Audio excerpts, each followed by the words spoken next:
Wow. Thank you, Sylvia, for that beautiful medley. Wow. Love it. You're my inspiration. Oh, thank you. Words of affirmation is one of my love languages. Thank you. Oh, good morning, everyone. Wow, here we are. And it feels a little strange, like Dorothy said. Yeah, it does. But so good to see your faces and your smiling eyes. And as we navigate this time together of change, right?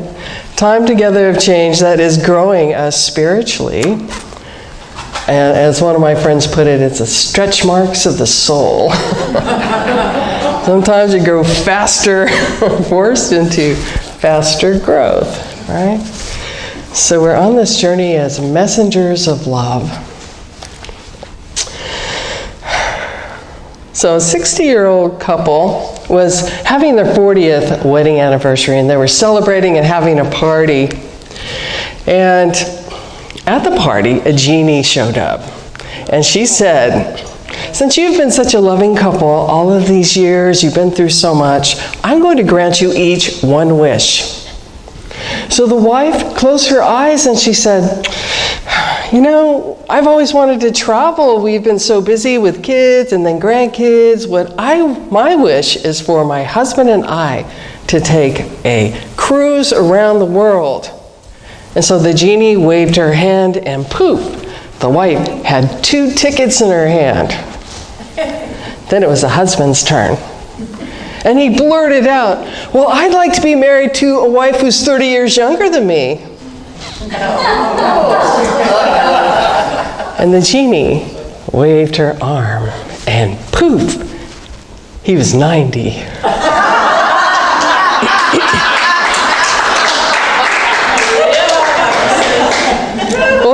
Well, good morning, and today we're talking about love.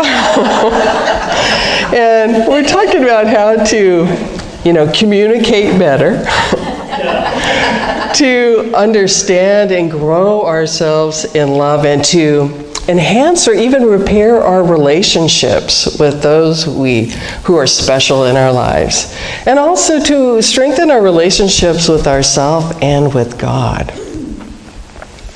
So we're looking at today at the work by pastor and author Gary Chapman, who has done this extensive work called The 5 Love Languages. How many of you are familiar with that work? A few people. Okay, good.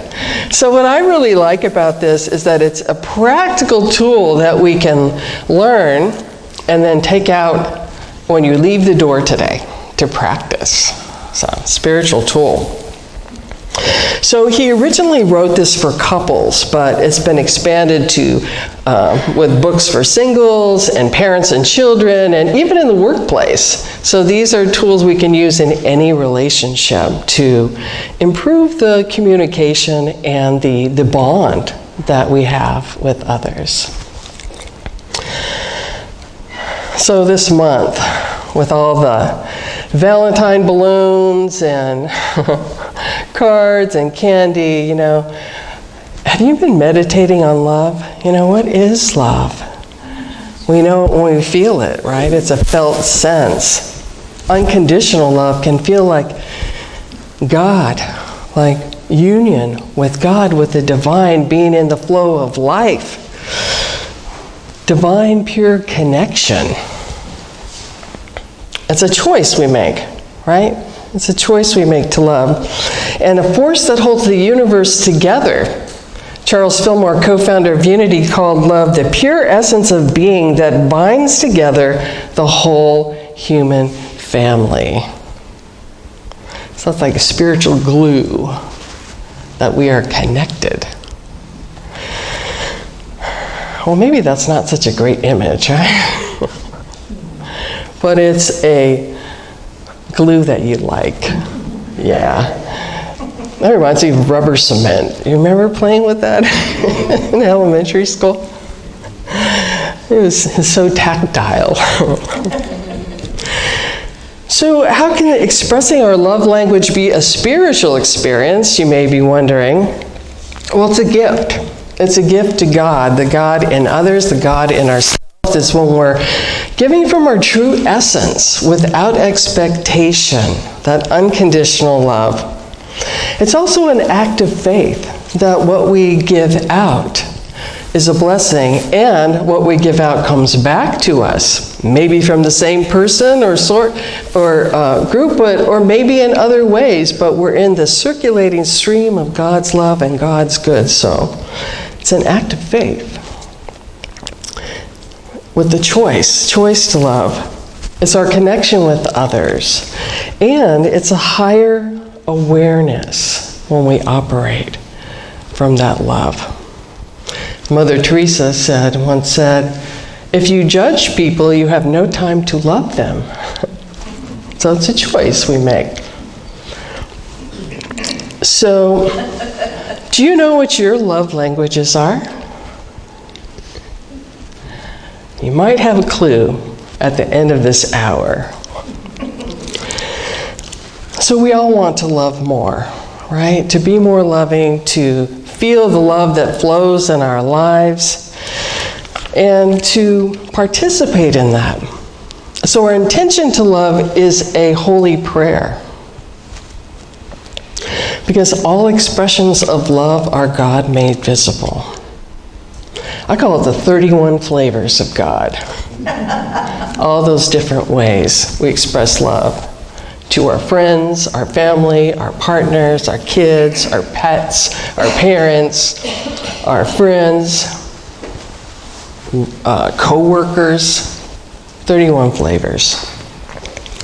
Emily Cady in Lessons in Truth, I love this. She says, love never fails to melt down separation, sorrow, sickness, and trouble. So love is the great healer, harmonizer, and we can be those messengers and beacons of love. So we know that people express love in different ways. Have you noticed that? Have you ever given something from the purity of your heart that you just, put your heart into and gave, and it was dismissed or not acknowledged? So we begin with the intention to understand more ourselves and how we feel most loved, and to understand those we treasure in our lives and how they understand and interpret feeling loved. And so, the 5 love languages are words of affirmation, spending quality time together, giving gifts, doing acts of service, and physical touch. So, you may have more than one love language. Usually there's a primary one that we go to, but you may have more than one. And Jesus did. He showed his love for people with words. He spoke to them, showing that they mattered. He revealed his love through acts of service, through healing and teaching and feeding hungry crowds, washing the disciples' feet. He spent time with people as a way of saying, you matter to me. And he understood the power of touch, using it to bring healing and communicate divine love. And his teachings and his life are the gift that keeps on giving. So as we look at these love languages more closely today, I invite you to notice which one ring a bell with you. That you think, oh yeah, that's mine. That's what really lights me up. And I feel loved this way. And also, as well as that self-awareness, to notice if you get ideas about your spouse or friend or someone who's close to you and what their love language might be. because then that's the fun part during the week. We get to go out and practice. It's called practical spirituality for a reason, right? Because we practice it. Or practical Christianity. So we begin with words of affirmation. Mark Twain once said, "I can live for 2 months on a good compliment." Can anyone relate to that? Yeah. So with this one, actions don't always speak louder than words. If this is your love language, then unsolicited compliments really light you up. You just love them. And hearing the words, "I love you," are important, but especially hearing the reasons behind that with a specific can just lift you up. So we know that words have tremendous power to communicate love. And we also know that they have the power to tear down or destroy. So with this one, words are very important to you. Statements such as, "You look great in that outfit," or "You're the best cook," or "You have a great sense of humor," a sincere compliment, are sometimes all someone needs to feel loved. One little line. And so that gives a new perspective when you're standing in line at the grocery store or something and noticing something to compliment the person, who's in front of you or behind you. I always like to notice, young mothers that, I don't know how they do it, kids and the grocery cart and the phone and everything going on, and just to say, "You're doing a great job. You're doing a great job."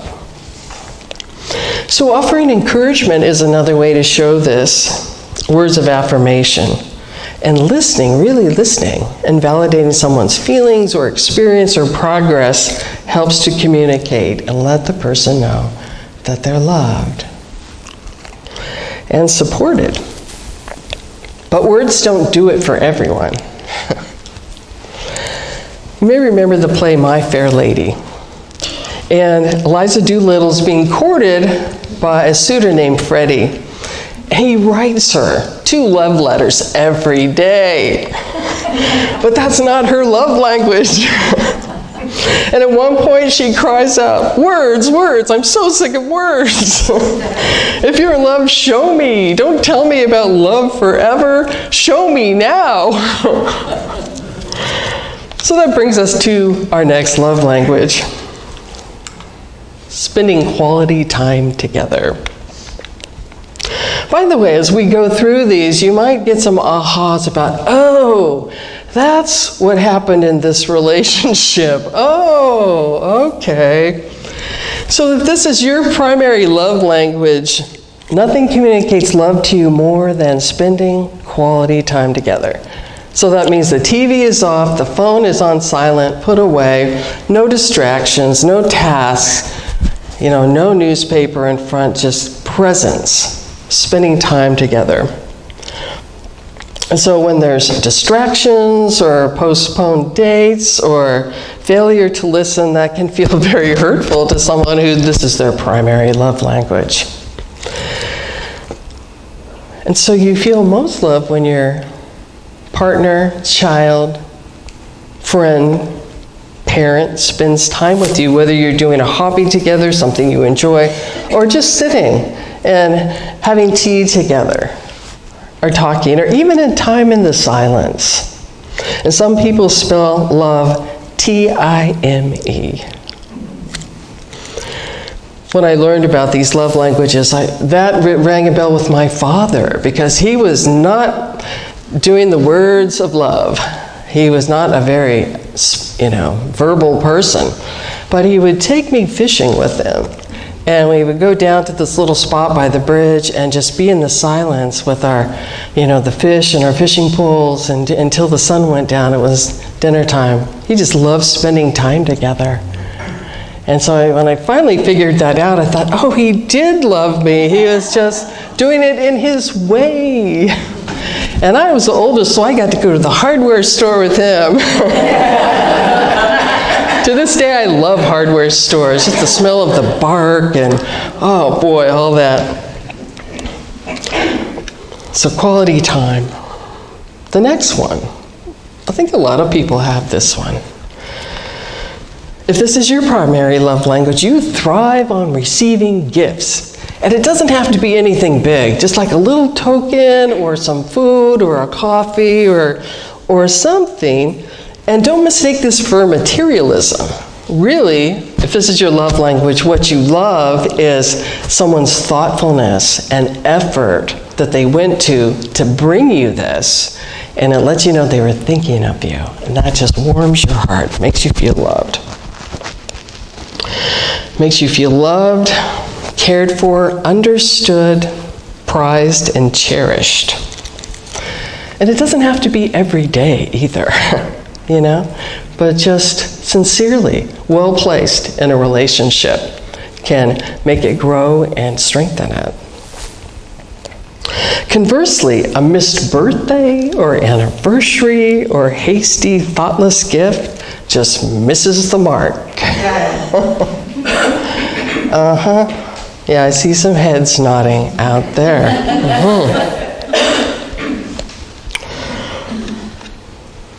The next one, I think, can be related to giving gifts, and that is acts of service.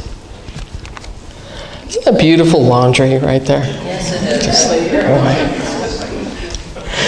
So for some of us, actions do speak louder than words.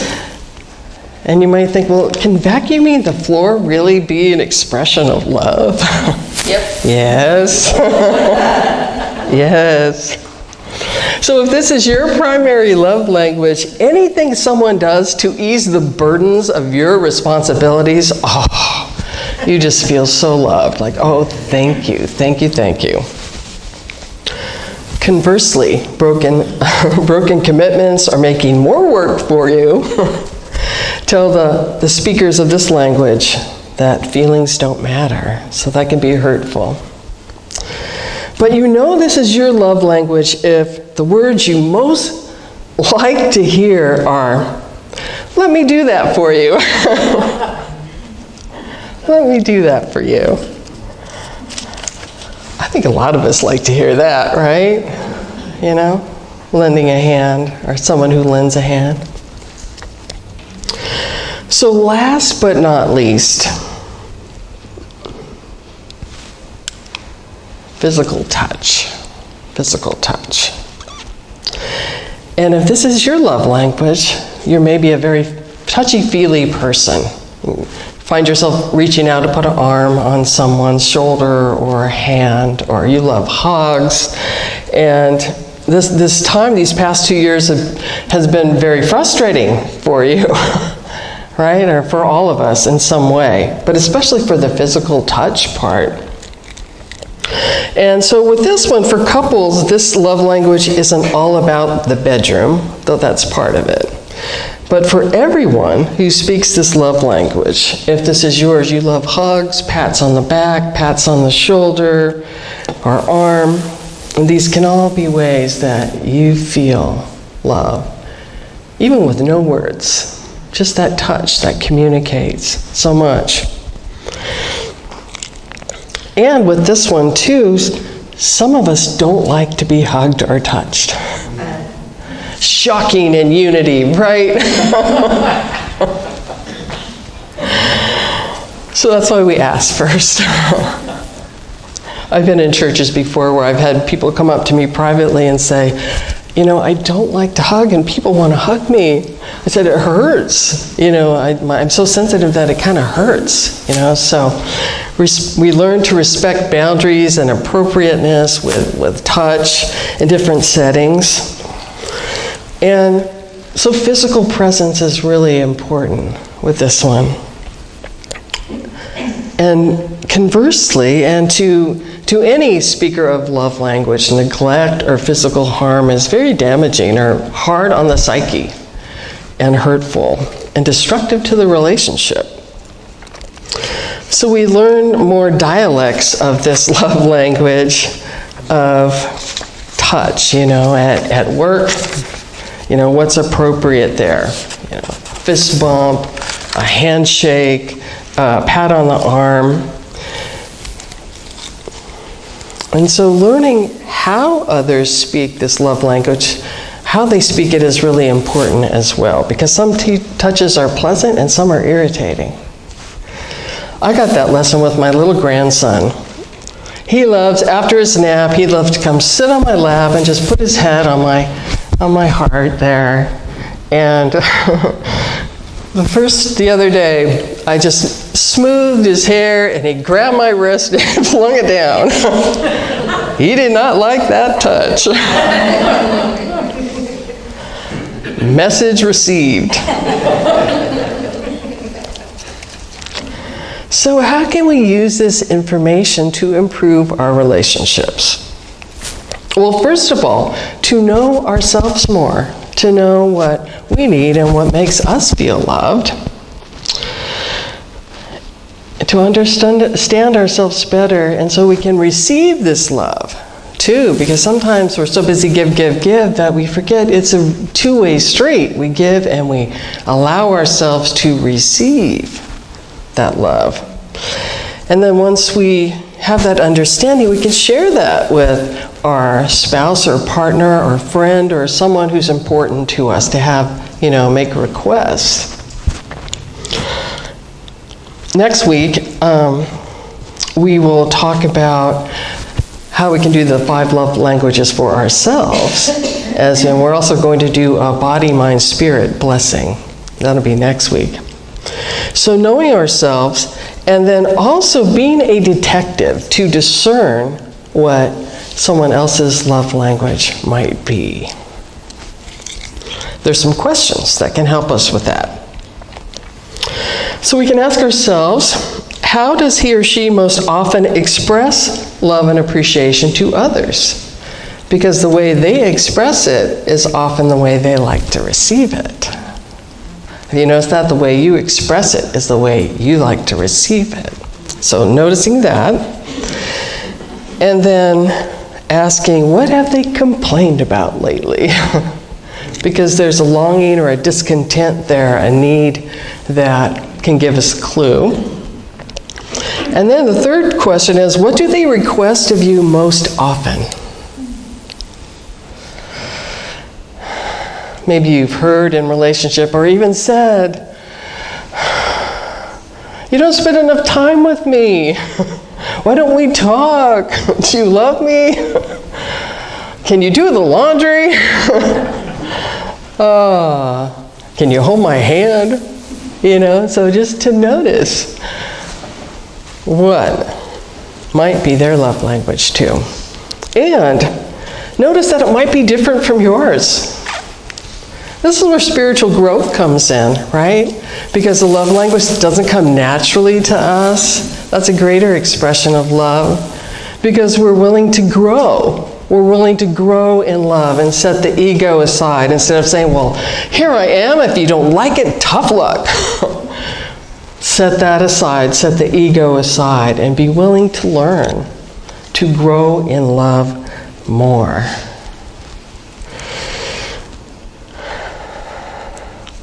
So who's willing to try it this week?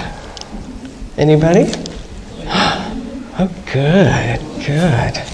Yeah, I'd love to hear your awarenesses and your experience about that.